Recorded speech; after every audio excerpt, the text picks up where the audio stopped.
नमस्कार बच्चों, आर्यभट्ट इस पाठ में फिर से एक बार आपका स्वागत है।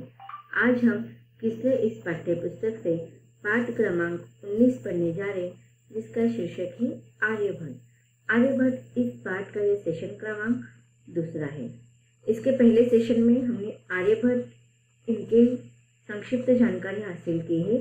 अब तक अगर आपने इसके पहले इनका नाम नहीं सुना होगा तो इस पाठ का सेशन पहला पढ़ने के बाद आपको समझ में आ गया होगा कि यह कौन थे। आर्यभट्ट भारत के पहले और महान ज्योतिष शास्त्रज्ञ थे, खगोल शास्त्रज्ञ थे और गणित विशारद भी थे।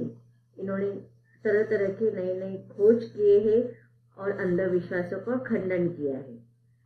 आर्यभट्ट इनके बारे में और भी हमें जानकारी हासिल करनी है, उसको हम पाठ के अगले परिच्छेदों के द्वारा पढ़ेंगे और समझेंगे।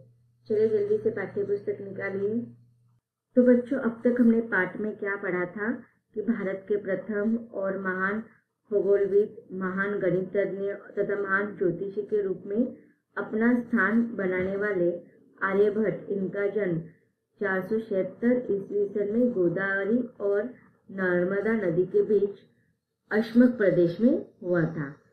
वे अपने नए विचारों का प्रचार कर लोगों में व्याप्त खगोल संबंधित अंधविश्वास को दूर करने एवं उत्तर भारत के ज्योतिषों के विचारों का अध्ययन करने हेतु पटना गए थे, अर्थात पाटलिपुत्र गए थे। पाटलिपुत्र को आज हम पटना इस नाम से भी जानते हैं। पटना में थोड़ी सी दूर पर उनकी वेधशाला थी, जहाँ पर तांबे, पीतल और लकड़ी के तरह तरह के यंत्र रखे हुए थे। ज्योतिष सम्राट आर्यभट्ट स्वतंत्र विचार के थे।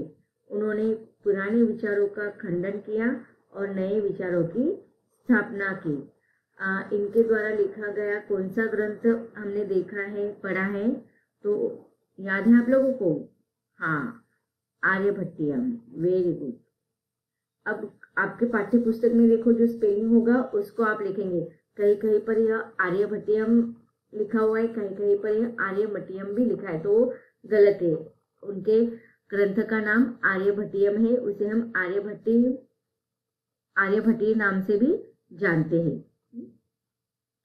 आर्यभट्टियम नामक श्रेष्ठ ग्रंथ की रचना उन्होंने की है, जो केवल मात्र 21 श्लोकों में लिखा गया है, अर्थात उसमें 242 पंक्तियां ही है। और यह जो ग्रंथ है वह गणित और ज्योतिष शास्त्र का अपूर्व भंडार माना जाता है। उन्होंने तरह तरह के वैज्ञानिक खोज किए हैं, उसके बारे में अब हम अगले परिच्छेदों में पढ़ेंगे।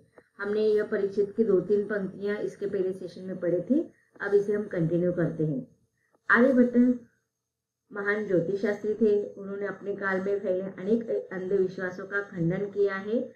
उन्होंने सबसे पहले कहा कि पृथ्वी गोल है और अपनी धुरी पर चक्कर लगाती है। आप एक एक करके पॉइंट वाइज इसको नंबर दे सकते हैं या अंडरलाइन कर सकते हैं। तो पहला उन्होंने क्या खोज किया था, क्या बात उन्होंने सबसे पहले की थी कि सबसे पहले उन्होंने ही यह बताया था कि पृथ्वी गोल है और वो अपनी धुरी पर चक्कर लगाती है। उसके बाद सूर्य ग्रहण और चंद्र ग्रहण पर भी उन्होंने प्रकाश डाला था। उस समय सूर्य ग्रहण और चंद्र ग्रहण से संदर्भित बहुत सारे अंधविश्वास है।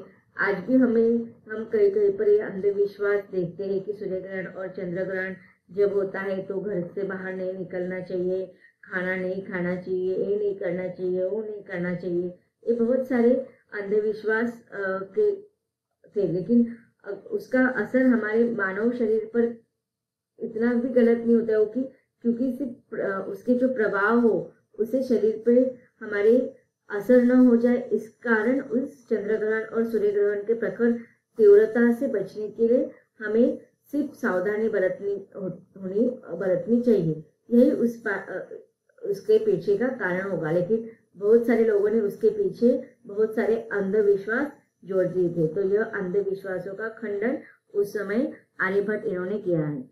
उन्होंने बताया कि चंद्रमा और पृथ्वी की परछाई पड़ने से ही ग्रहण होते हैं। अब ग्रहण होने का वास्तविक कारण उन्होंने उस समय बताया था। पृथ्वी की छाया जब चंद्रमा पर पड़ती है तब चंद्र ग्रहण होता है, और चंद्रमा की छाया जब पृथ्वी पर पड़ती है तब सूर्य ग्रहण होता है। आर्यभट्ट ने आज से हजारों वर्ष पहले यह बता दिया था कि चंद्रमा स्वयं नहीं चमकता, अपितु वह सूर्य के प्रकाश से चमकता है। इसको भी आप अंडरलाइन कर सकते हैं कि उन्होंने हजारों वर्ष पहले यह बात बताई थी, और आज यह बात सच साबित हुई है कि चंद्रमा जो होता है वह स्वयं प्रकाशित नहीं होता है। सूर्य जो होता है, सूर्य जो होता है वह स्वयं प्रकाशित होता है। तो यहाँ पर उन्होंने यही बात बताई कि चंद्रमा स्वयं प्रकाशित नहीं होता है, बल्कि वह सूर्य के प्रकाश से ही चमकता है, जबकि सूर्य जो होता है वह स्वयं प्रकाशित होता है। आर्यभट्ट के अध्ययन से उस समय लोगों ने जान लिया था कि चांद के प्रकट होने तथा पूरा गायब होने के मध्य एक निश्चित समय होता है। अब देखिए, हमने देखा है चंद्र ग्रहण, सूर्य ग्रहण, उसके साथ साथ पूर्णिमा, अमावस्या कैसे होते हैं, ये सब हमने ज्योग्राफी में पढ़ा हुआ है, भूगोल में ये सारी चीजें हमने पढ़ी हुई है। तो यह जो सारी खोज है, यह उस समय हजारों वर्ष पहले आर्यभट्ट ने अपने किताब में लिख कर रखा है, और उन्होंने लोगों को भी यह बताया था। उसी प्रकार उन्होंने बताया था कि चांद को प्रकट होता है ना, तो वो जब दिखाई देता है और जब वो पूरा गायब होता है, अर्थात सुबह वो गायब होता है, तो एक निश्चित समय होता है कि कब वो दिखाई देगा, इस समय ही वो दिखाई देगा, इस समय वो गायब होगा, एक निश्चित समय उसका तय होता है। सूरज, चांद तथा नक्षत्र जिन मार्गों से यात्रा करते हैं उसे रवि मार्ग कहा गया है। अब इसको भी आप पेंसिल से अंडरलाइन करके रख सकते हैं, क्योंकि आपको प्रश्न पूछा जा सकता है कि रवि मार्ग किसे कहा जाता है। तो सूरज, चांद और नक्षत्र जिन मार्गों से यात्रा करते हैं उस मार्ग को रवि मार्ग कहा जाता है। इसी के आधार पर ज्योतिषियों ने 12 राशियों का विभाजन किया है। जैसे आप लोगों को पता होगा, तूल, कन्या, वृषभ, मकर, ऐसे बहुत सारे, ऐसे कितने राशियां हैं, टोटल 12 राशि। तो यह 12 राशियों का जो विभाजन किया गया है, तो इसी के आधार पर किया गया है। आज भी यह मान्यता है कि आकाश के ग्रह नक्षत्र मनुष्य के जीवन पर प्रभाव डालते हैं, परंतु आर्यभट्टियम में किसी भी प्रकार का अंधविश्वास नहीं झलकता। यह ग्रंथ पूर्णतया विज्ञान पर आधारित है। अब देखिए, जैसे कि हम पत्रिका देखते हैं, तो पत्रिका में कहा जाता है कि इस ग्रह दशा ऐसी है, इस स्थान पर यह ग्रह आया हुआ है, तो यह जो होता है वो विज्ञान पर आधारित होता है। और यही बात आर्यभट्ट ने उस समय बताई थी। उसमें किसी भी प्रकार का अंधविश्वास नहीं बताया गया है, बल्कि उसमें नए विचारे धाराओं को आधारित रहकर वैज्ञानिक आधार पर ही यह बात उन्होंने बताई है कि ग्रह और नक्षत्र का मनुष्य के जीवन पर प्रभाव पड़ता है। आर्यभट्ट की सबसे बड़ी उपलब्धि शून्य की उपयोगिता को प्रमाणित करना था। अब देखिए, सबसे महत्वपूर्ण खोज उन्होंने किया था शून्य की उपयोगिता। अब इसको भी आप अंडरलाइन कर सकते हैं। गणित में तो हम सबको पता है कि शून्य के बिना हम उसको महत्व नहीं दे सकते किसी भी संख्या को।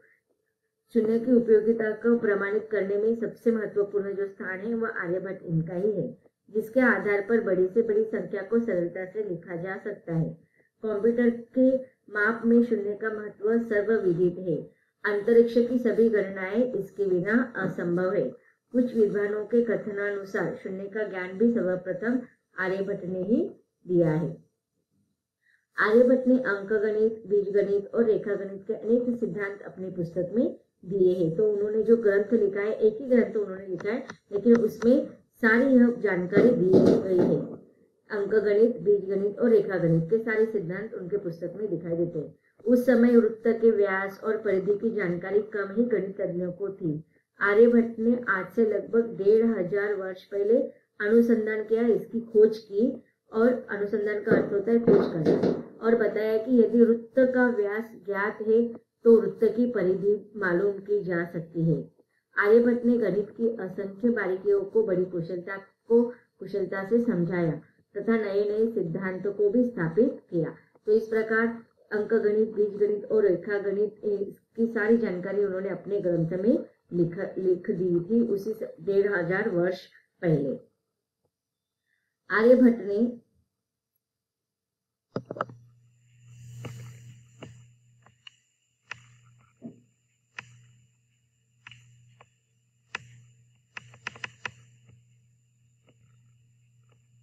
आर्यभट्ट ने ज्यामिति के क्षेत्र में भी अपनी प्रतिभा का अनुपम दर्शन किया। उन्होंने त्रिकोण की 3 भुजाओं, उनके कोणों का अध्ययन कर कोण की समिति की नई पद्धति की खोज की। तो इसको भी आप अंडरलाइन कर सकते हैं, आपको प्रश्न पूछा जाएगा उन्होंने क्या क्या खोज किया है गणित शास्त्र में, तो आप इसको अंडरलाइन करके रखो। बाद में यूनानी गणितज्ञों ने भी इसकी चर्चा की और धीरे धीरे यह ज्ञान यूरोप में फैला। आज विद्यालयों में पढ़ाए जाने वाला रेखा गणित को यूनानी गणितज्ञ यूक्लिड की ज्यामिति पर आधारित भले ही मानते हो, पर इसकी विस्तृत जड़ें आर्यभट्ट में देखी जा सकती है। अब देखिए यहाँ पर बहुत ही महत्वपूर्ण बात हमें बताई गई है कि आज विद्यालयों में जो हम रेखा गणित पढ़ते हैं तो उसकी जो शुरुआत है वह इसका आधार जो है रेखा गणित का वो यूनानी गणितज्ञ यूक्लिड को माना जाता है। ज्यामिति का जो मूल आधार माना जाता है वो यूनानी गणितज्ञ यूक्लिड। लेकिन यहाँ पर बताया गया है कि यह सारी बातें आर्यभट्ट इस ग्रंथ में आर्यभट्ट इन्होंने 1500 वर्ष पहले ही लिखकर रखी थी। तो यह सारी बातों से हमें पता चलता है कि आर्यभट्ट यह कितने प्रतिभा संपन्न व्यक्ति थे। आर्यभट्ट ने नया रास्ता दिखाया। उन्होंने दिखा दिया कि विज्ञान की खोज का रास्ता धार्मिक विश्वासों के रास्ते से जुदा है। तो अब उन्होंने देखो जो विज्ञान का रास्ता अपनाया था, वैज्ञानिक अनुसंधान के आधार पर, खोज के आधार पर उन्होंने धार्मिक विश्वास, अंधविश्वास और विज्ञान की खोज, इसमें फर्क बताया है। वो कहीं पर भी एक दूसरे पर आधारित नहीं है, ऐसा उन्होंने बताया है। वे हमारे देश के महान वैज्ञानिक ही नहीं, एक क्रांतिकारी विचारक भी थे। जो उनके कोई भी बहुत सारे व्यक्तियों का स्वभाव होता है कि दूसरों के हाँ में हाँ करना, लेकिन उनका नहीं। जो विचारधारा है उनको नहीं ठीक लगती थी, उसका वो कभी समर्थन नहीं करते थे। इस कारण वो क्रांतिकारी विचारक के रूप में भी जाने जाते हैं। श्रुति, स्मृति और पुराणों की परंपरा के विरोध में सही विचार प्रस्तुत करके उन्होंने बड़े साहस का परिचय दिया था और भारत में वैज्ञानिक अनुसंधान की एक स्वस्थ परंपरा स्थापित की। इसलिए आज हमने उन्हें आसमान में उठाया है। भारत ने अपने पहले कृत्रिम उपग्रहों को किसी काल्पनिक देवता का नहीं बल्कि अपने महान वैज्ञानिक का नाम दिया, आर्यभट्ट। अब देखिए उन्होंने जितने भी खोज किए वह विज्ञान के आधार पर थे। नए विचारधाराओं को अनुसंधान करके उन्होंने नई विचारधाराओं को अपनाने की कोशिश की और दूसरों को भी मार्गदर्शन किया। आज उन्होंने जो वैज्ञानिक अनुसंधान किए थे वह न किसी धार्मिक विश्वासों पर आधारित थे, न अंधविश्वासों पर आधारित थे, बल्कि वह भारत में जितने भी वैज्ञानिक अनुसंधान उन्होंने किए हैं उसके एक स्वस्थ परंपरा उसकी नींव उन्होंने भारत में डाली थी। और इसी कारण भारत के पहले उपग्रहों को नाम भारत ने दिया है आर्यभट्ट। महान वैज्ञानिक के नाम पर यह आर्यभट्ट यह नाम दिया गया है। तो बच्चों, इस प्रकार इस पाठ में हमने अब तक क्या पढ़ा? आर्यभट्ट एक महान खगोलविद, महान गणितज्ञ एवं ज्योतिष सम्राट के रूप में जाने जाते हैं। उन्होंने पृथ्वी गोल है यह खोज किया, पृथ्वी अपने अक्ष पर घूमती है, पृथ्वी स्थिर है, 12 राशियों की उन्होंने खोज की, पृथ्वी की छाया चंद्रमा पर पड़ने से चंद्रग्रहण होता है, चंद्रमा के लोप होने की अवधि तय होती है, समय निश्चित होता है, रवि मार्ग पर सभी नक्षत्र भ्रमण करते हैं, वृत्त की परिधि जानने का तरीका तथा शून्य का उपयोग, यह सारा अनुसंधान या खोज उन्होंने वैज्ञानिक आधार पर किया है। यह पाठ यहीं पर समाप्त होता है। धन्यवाद।